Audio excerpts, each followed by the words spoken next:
Bismillahirrahmanirrahim. Alhamdulillah nahmaduhu wa nasta'inuhu wa nastahdihi wa na'udzu billahi min shururi anfusina wa min sayyiati a'malina. May yahdihillahu fahuwal muhtad wa may yudlil falan tajida lahu waliyan mursyida. Asyhadu an la ilaha illallah wahdahu la syarika lah wa asyhadu anna Muhammadan 'abduhu wa rasuluh wa safiyyuhu wa khaliluh wa khiratuhu min khalqih. Fasalawatu rabbi wa salamu alaihi wa ala alihi wa sahbihi wa sallama tasliman katsira, amma ba'd. Assalamualaikum warahmatullahi wabarakatuh. Mga minamahal po namin na mga kapatid at mga giliw namin na taga-subaybay, bali napag-usapan natin yung una at saka pangalawang obligasyon ng lalaki at karapatan ng babae bilang asawa mula sa kanyang asawa na lalaki. Una, yung mabuting pakisama. Pangalawa, yung pagtuturo ng tamang katuruan sa Islam. Tuturuan ng lalaki yung asawa niya kung paano sumunod sa kagustuhan ng Allah subhanahu wa ta'ala. Ngayon, nandito tayo sa pangatlo, mga kapatid. Ang pangatlo, ganito ang pagkasabi: ay ya'dila bainaha wa baina darratiha in kana laha darra. Magiging pantay siya sa kanyang asawa at saka yung kung meron siyang ibang asawa. Ibig sabihin, kung maraming asawa, higit sa isa ang asawa ng lalaki, kailangan pantay ang kanyang trato sa kanyang mga asawa. Allahu Akbar.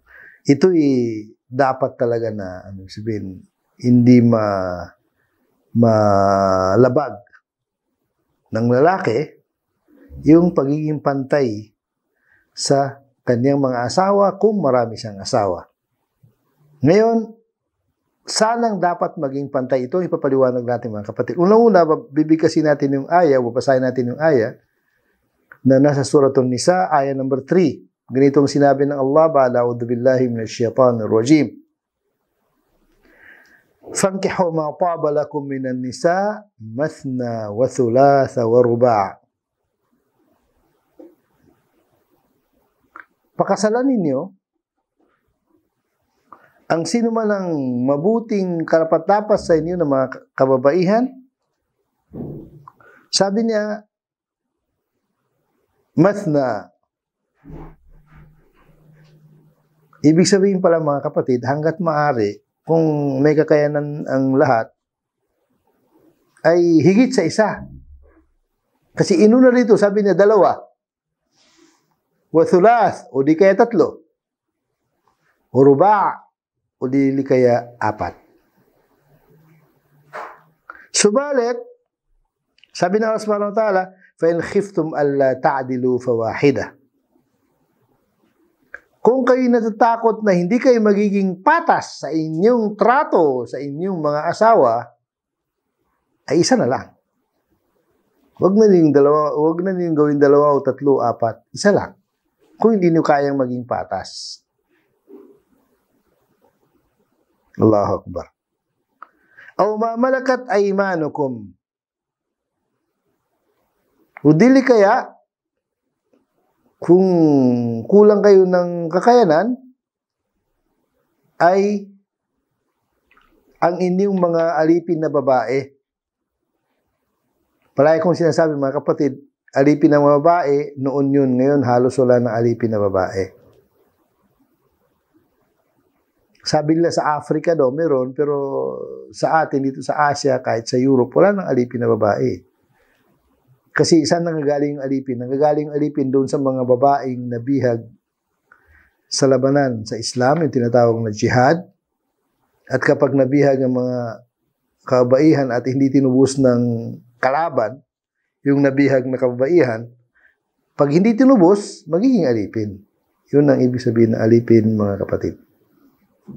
Ay, yun nga, katulad siya sabi ko, wala nang halos wala na ngayon. Ang pinakapunto natin dito, mga kapatid, sa ayang ito, sabi niya, kung hindi kaya ng lalaki na maging pantay o natatakot siya na nangangamba siya na hindi na makayanan maging pantay, ay isa na lang.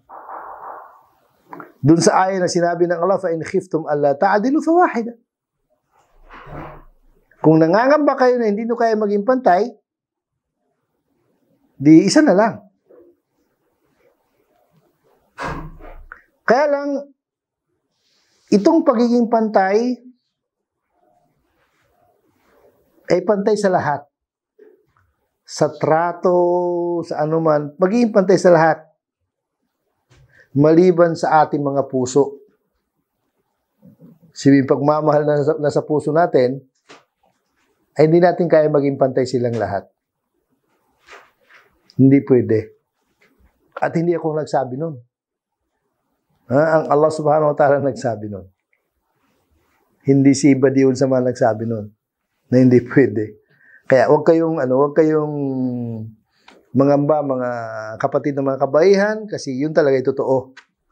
Hindi natin, yun ang patunay doon sa sinasabi ng nakakarami na hindi natin kayang turuan ng puso kung saan siya, ano ang napupusuan ng puso natin ay mahirap turuan.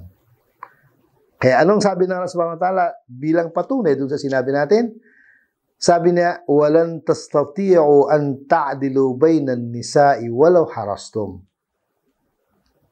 Hindi niyo kaya maging pantay ang tingin niyo sa mga kabaihan kahit ano pang gawin niyo. Sabi ng propeta sallallahu alaihi wasallam, sabi ng mga nagpaliwanag, ang tinutukoy doon sa hindi natin kaya yung puso natin. Ibig sabihin, kung ikaw bilang isang lalaki, meron kang 4 na asawa na dapat pantay-pantay ang trato mo sa kanila, maliban doon sa puso mo, hindi mo pwedeng turuan ng puso mo na pantay-pantay pa rin ang tingin ng puso mo sa kanila. Hindi na pwede yun. Siguradong meron kang mas mahal doon. Wala na tayo doon. Kasi hindi nga nating kontrol eh. Kaya, kung baka sa labas na yun sa ating kakayanan. At ang Allah subhanahu wa ta'ala nagsabi. Kaya sabi niya, فَلَا تَمِيلُوا كُلَّ الْمَيْلِ. Oo, hindi nyo kayang turuan ng puso, pero wag kayong masyadong, kumbaga sa lumihis ng tuluyan. Dahil sa hindi nyo kayang pantay sa inyong mga puso ang inyong mga asawa, pantay ang inyong tingin sa inyong mga asawa, pantay ang inyong pagmamahal, hindi nyo kaya, wag niyong gawin na masyadong lihis o malayo. فَتَذَرُوهَا كَالْمُعَلَّقَةِ. Dahil yung babae na isa sa mga asawa niyo ay hindi niyo mahal na katulad ng iba, ay sabi niya, may lagay niyo sa alanganin. Kawawa naman. Hindi naman niya kasalanan. Okay? Kaya dito, ang ibig sabihin, hindi natin pwedeng ilantad ng mga kalakihan. Karapatan nila ito, Hindi natin pwedeng ilantad ng mga kalakihan o ano yung nilalaman ng ating mga kalooban, ating mga puso. Hindi natin pwedeng ilantad. Kaya sabi ng Allah, huwag kayong masyadong diretso na dahil sa hindi masyadong, kumbaga sa kung sakaling unang asawa mo, tapos tumanda na, para bagang lumalabas na nagsasawa ka na, ay masyado mo namang ilantad. Huwag. Nandun pa rin. Nandun pa rin ang concern mo sa kanya, nandun pa rin pagmamahal mo sa kanya. At sigurado naman ako, hindi ito kumbaga sa nagsisingit ko lang, sigurado naman ako kapag yung babae na nailagay sa ganung kalagayan, ibig sabihin, unang asawa, tumanda na. Sa tingin niyo kaya kung yung unang asawa na yun na tumanda na sa pakikisama doon sa kanyang asawang lalaki, kung naging mabuti naman ang kanyang trato at kanyang pakikisama, ang kanyang pakikitungo sa kanyang asawa, doon sa lalaki na asawa nila, sa tingin niyo kaya, ano magiging resulta? Kung talagang nilubos-lubos naman ng babae ang kanyang pagmamahal at ang kanyang suporta, ang kanyang ibig sabihin pagiging pagsilbi sa kanyang asawa. Sa tingin niyo kaya, kung matino naman yung lalaki, mawawala yun, hindi mangyari yun. At ang katibayan natin mga kapatid ay hindi kung sino-sino. Mismo si Prophet Muhammad sallallahu alaihi wasallam ay kahit sino pa ang kanyang naging asawa, ay hindi nalamangan si Khadija, kahit patay na si Khadija. Samantalang si Khadija, nung pinakasalan sa ng propeta, ang edad niya ay 40 taong gulang, samantalang si Prophet Muhammad sallallahu alaihi wasallam ay 25 taong gulang lamang. Sabihin, ang pagitan ay 15 years. Matanda si Khadija ng 15 years. Pero kailanman, hindi nakalamang kay Khadija ang lahat ng naging asawa ni Prophet Muhammad sallallahu alaihi wasallam.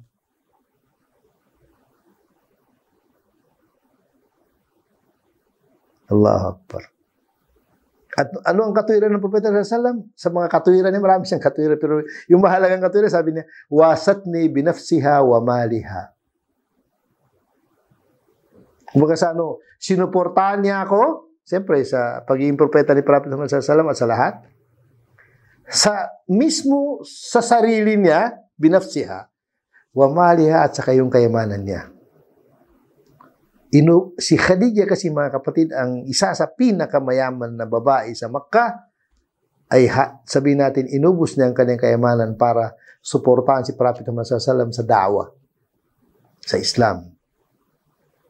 Kaya yun ay kailanman hindi makalimutan ng propeta, sabi niya, hiya wasatni binafsiha wa maliha. Allahu Akbar. At kabilang sa katuwiran ng propeta sallallahu alaihi wasallam. At sabi niya, ako'y nagkaroon ng anak mula sa kanya. Siyempre kasi mga kapatid, yung 6 na anak ng propeta sallallahu alaihi wasallam magaling kay Khadija, anak ni Khadija. Allahu Akbar. Allahu Akbar. Pero siyempre, kahit ganun pa man, halos lahat ng anak ng propeta galing sa kanya, pero higit sa lahat, yung kanyang naging pakisama, pakikitungo, at pagmamahal kay Prophet Muhammad sallallahu alaihi wasallam. Kaya kailanman hindi na lamangan ng kahit sino, kahit si Aisha. Kahit si Aisha na siya ang bukod tanging dalaga na pinakasalan ng propeta sallallahu alaihi wasallam, ay hindi nakalamang sa kanya. Kaya sa isang pangyayari na merong narinig lang ng propeta sallallahu alaihi wasallam nagsasalita ng matandang babae. Sabi na, sino yung narinig ko? Yung kwento ba, shortcut natin yung kwento. Sabi, sino yung narinig ko? Sabi na, si ganito, sabi na yung matalik na kaibigan ni Khadija. Papuntahin na dito, anong kailangan ni, mga sa ano yung kaya kong ibigay sa kanya. Kaya, kumbaga sa ano, kumbaga ano natin yung salita, pasabay natin sa ating pananalita. Ha? Para bagang nasasabi ni Aisha, kawawa naman ako. Ang karibal ko, bukod sa patay na, matanda pa. Ibig sabihin, kailanman hindi na pantayan ni Aisha si Khadija. Bakit? Dahil dun sa pinakamagandang, pinakamabuting ugali ni Khadija para kay Prophet Muhammad sallallahu alaihi wasallam. Hindi mapantayan ng kahit sino. Kaya, hindi ko naman sinasabi mga kapatid, kayo mga sisters, na pantayan niyo si Khadija, pero yun ang dahilan. Ibig sabihin, yun ang naging dahilan na kailanman hindi napantayan ng kahit sino man naging asawa ni Prophet Muhammad sallallahu alaihi wasallam si Khadija, dahil sa kanyang pinakaginintuang puso at dahil sa kanyang pinakamataas na uri ng pag-uugali ng babae bilang asawa. Allahu Akbar. Kaya ibig sabihin nun, ang punto natin dito mga kapatid, hindi imposible Para matulungan nyo, kayong mga kababaihan, ang inyong asawa na para maging pantay-pantay kayo, pagbutihin yung inyong pag-uugali. Para kahit sabihin pa natin, medyo tagilid ang laban, pero ipapakita pa rin ng lalaki ang kanyang kakayanan para mahalin kayo dahil sa inyong mabuting pakikitungo, pakisama sa inyong asawa. Pero ganun pa man, ikaw bilang isang lalaki, kung sakaling nangyari talaga na meron kang mas higit na minamahal doon sa mga asawa mo, ay huwag mo ilantad. Si Prophet Muhammad sallallahu alaihi wasallam ay yung paglalantad niya sa pagmamahal ni Khadijah, yung patay na si Khadijah, kaya wala nang problema eh. Wala nang problema kasi wala na siya eh. Nga lang, hindi nga talaga napantayan ng kahit sino sa naging asawa ng propeta sallallahu alaihi wasallam. Diyan lang po kayo mga kapatid, pagpatuloy po natin.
Ngayon mga kapatid, ang pang-apat na karapatan ng babae bilang asawa ay dapat na palalagpasin palagi ng kanyang asawa ang kanyang pagkakamali.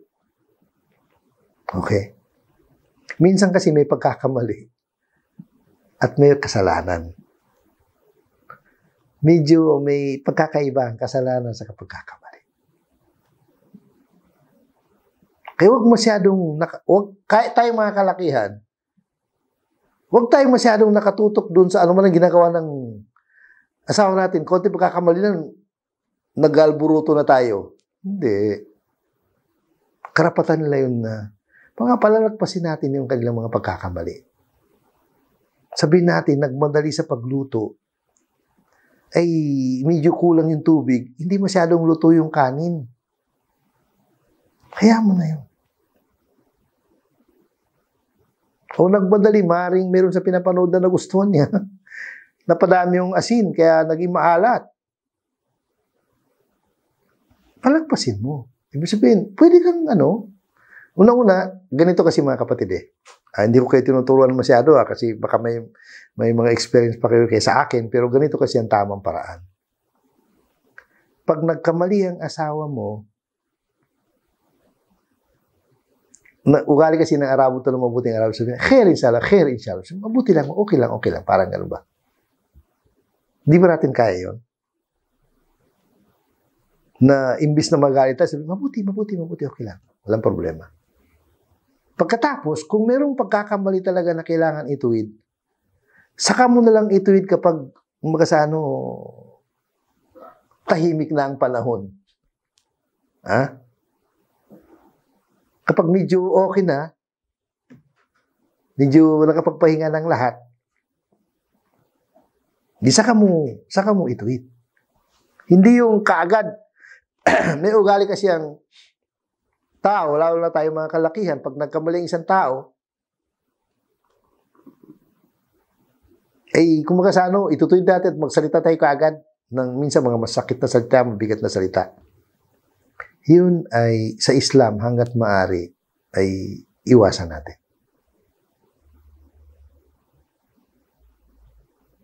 Isa sa mga mabuting pamaraan sa pagtutuwid ng pagkakamali ng asawa na ibig sabihin, kapag siya nagkamali o kapag meron kang sinabi hindi na sinunod, hayaan mo lang. Hayaan mo lang. Kasi alam niyo kung anong mangyari kapag hinayaan mo lang yung mga ganong sitwasyon. Ibig sabihin, ano kasi, ipapakita mo yung concern mo, ipapakita mo yung pagmamahal mo sa kanila. Kapag sila nagkamali, hayaan mo lang. O kapag meron kang gusto mangyari, hindi nila ginawa, hayaan mo lang. Hayaan mo lang. Kasi kung magiging sincere tayo sa mga ganitong gawain dahil sa pagmamahal natin sa ating asawa, hindi 99.5 o 0.9, 100% ipapakita ng Allah sa kanya yung kanyang pagkakamali dahil sa hindi siya naniwala sa'yo, hindi siya sumunod sa'yo. Sigurado yung mga kapatid, walang pag-alilangan dun eh. Basta ikaw na asawa, sincere ka eh. Hindi mo na siya masyadong sinita dun sa kanyang pagkakamali, pinalagpas mo lang, kahit nasaktan ka pa, hayaan mo lang. Ang magiging resulta nun, ipapakita ng Allah sa kanya ang pagkakamali niya. Pagkatapos nun, saka ka magsalita. Tingnan mo. Tingnan mo ang resulta ng ginawa mo. Ano? Ulitin mo pa. Walang problema sa akin. Ulitin mo, kaya ko pa eh. May mga ganong give and take. Kaya ko pa kung ulit mo, pero tingnan mo, ano resulta? Allahu Akbar. Kasi, alam niyo mga kapatid, doon sa hadis ng Propeta sallallahu na 4 na kondisyon ng pagpasok ng babae sa paraiso, ang pagsunod niya sa kanyang asawa. Siyempre, ang pagsunod ng babae sa kanyang asawa, ito karapatan naman ng lalaki to ha, siningit ko lang para lang maintindihan yung paliwanag. Kapag nakasunod ang babae doon sa gusto ng asawa nila, yung gusto niya na 2 kondisyon sa gusto eh. Gusto ng lalaki o utos ng lalaki. Unang-una, ang kondisyon, kaya ng babae. Kaya niyang gawin. Pangalawang kondisyon, hindi labag sa Islam, hindi labag sa Quran, hindi labag sa hadis. Kapag mayroong inutos si lalaki, ito hindi patalastas lang ha. Kapag may inutos si lalaki sa kanyang asawa ng bagay na kaya ng asawa niyang gawin at hindi labag sa Quran at sa hadith, Islamically, kailangan sumunod si babae. Kasi yun ang kasama sa kumbaga sa kondisyon ng pagpasok nila ng paraiso pagsunod niya sa kanyang asawa. Okay? Kaya dahil doon, ikaw naman lalaki, kung alam mo yung ganun pala talaga ang totoo, katotohanan, ganun ang batas, ganun ang gusto ng Allah subhanahu wa ta'ala, huwag kang masyado maghigpit. Ang ibig sabihin, kung sakaling meron kang inuutos na magandang bagay pero ayaw sumunod ng asawa mo, huwag kang masyadong maghigpit.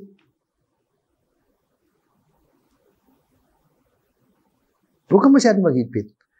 Kasi hindi tatagal. Makikita ng asawa mo na yon kung ano ang resulta ng hindi na pagsunod sa iyo. Sigurado yun mga kapatid, walang pag-alilangan. Sigurado yun. 100% yun. Makikita na yung resulta ng kanyang hindi pagsunod sa iyo. Kaya pag nalaman niya, tapos ilinawin mo sa kanila magandang paglilinaw hanggang sa magkunawaan kayo, sigurado 100% hindi na yung mauulit. O 99.9 hindi na mauulit. Kaya magkasunod na kayo. Kaya ang punto mga kapatid. Ang pinakapunto natin dito, huwag natin masyadong higpitan ang ating mga asawa na konting pagkakamali lang ay nagagalit na tayo, konting pagkakamali lang nag-aalburuto na tayo, astaghfirullahaladzim. Hindi dapat na ganun. Kaya yun ang sabi nga ng mga scholars sa wikang Arabic, gaddu tarafi an akhtaiha. Ibig sabihin, huwag masyadong pansinin yung kanyang pagkakamali. O, hindi ka nakapokus doon. Lalo kung pagkakamali lang, hindi naman kasalanan.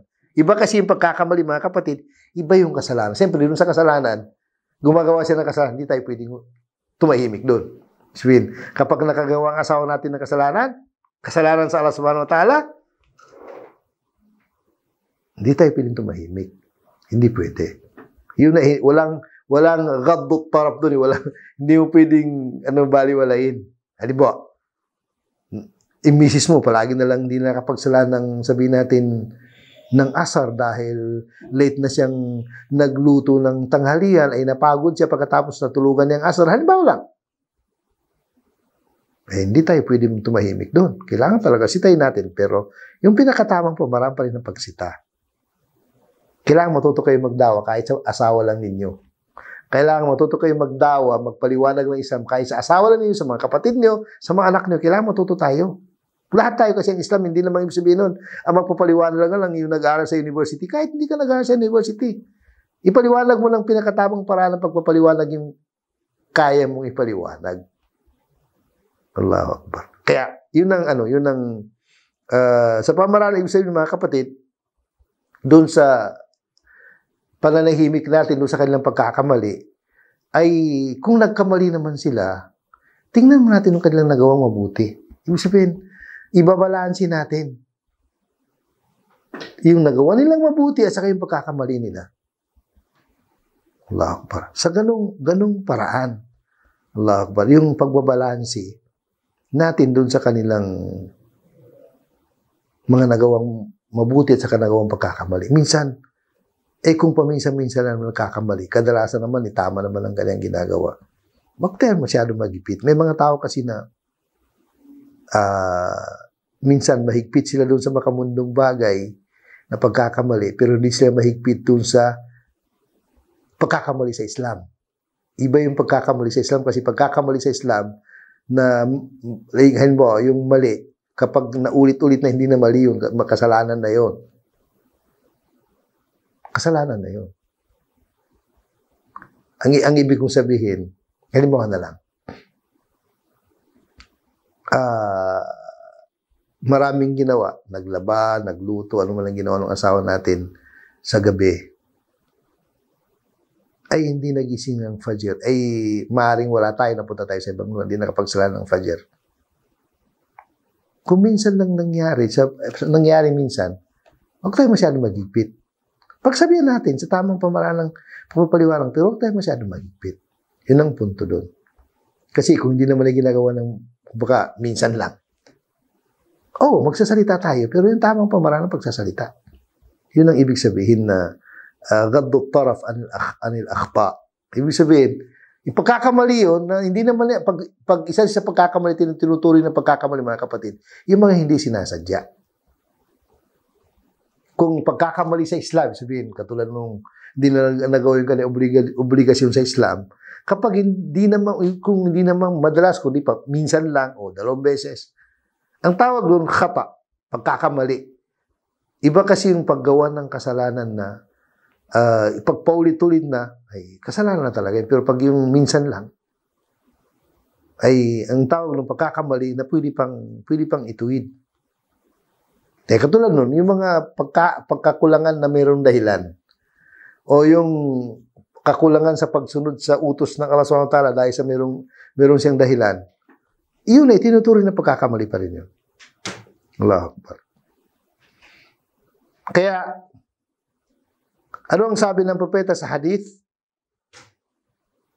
Sabi niya, la yafraku mu'minun mu'minatan. Ibig sabihin, hindi pagalitan o sitahin ng sino mang mu'min, ang isang mu'min, ang tuloy-tuloy ko dito yung mag-asawa lalaki at sa babae na mag-asawa. In kariha minha khuluqan, radiya minha khuluqan akhar. Kung sakaling meron siya hindi nagustuhan na pag-uugali o nagawa ng kanyang asawa, ay mas marami naman siya nagustuhan. Ayun yung pagbabalansin na sinasabi natin mga kapatid. Yun yung pagbabalansin na yun. Allahu Akbar. Na kung saan, kapag nagawa natin ito sa pinakatamang paraan, hindi magkakaroon ng pagkakasalungatan at lalong hindi magkakaroon ng tinatawag na pag-away. Allahu Akbar. hindi magkakaroon ng away. Kaso nga lang kasi, yun ay kailangan natin ng ang pinaka tamang paraan sa pakikitungo ito upang tayo ay magtagumpay sa ating buhay ng pamilya. Okay mga kapatid, yun ang pang-apat. Wag natin masyadong higpitan ang ating asawa sa pagkakamali dahil kapag masyado tayong mahigpit sa pagkakamali, lalo-lalo yung makamundong bagay lang. Maling kilos sa mga bagay na makamundo, hindi naman yung pagkakamali na talagang sa Islam, yung sabihin yung bawal talaga. Huwag tayo masyado mahigpit. Kaya yun yung mga kapatid, yun yung mahalagang bagay na yun na dun sa pag-uugali na ibig sabihin, karapatan nila yun eh. Karapatan nila na wag natin silang higpitan. Dun sa mga pagkakamali. Karapatan nila yun. At tungkulin naman natin na wag tayo maging ganun. Kasi minsan, kapag naghigpit tayo, pagkatapos, dahil sa higpit natin, ay nasaktan natin sila. Kaya nag-react naman sila ng mas matinding reaction.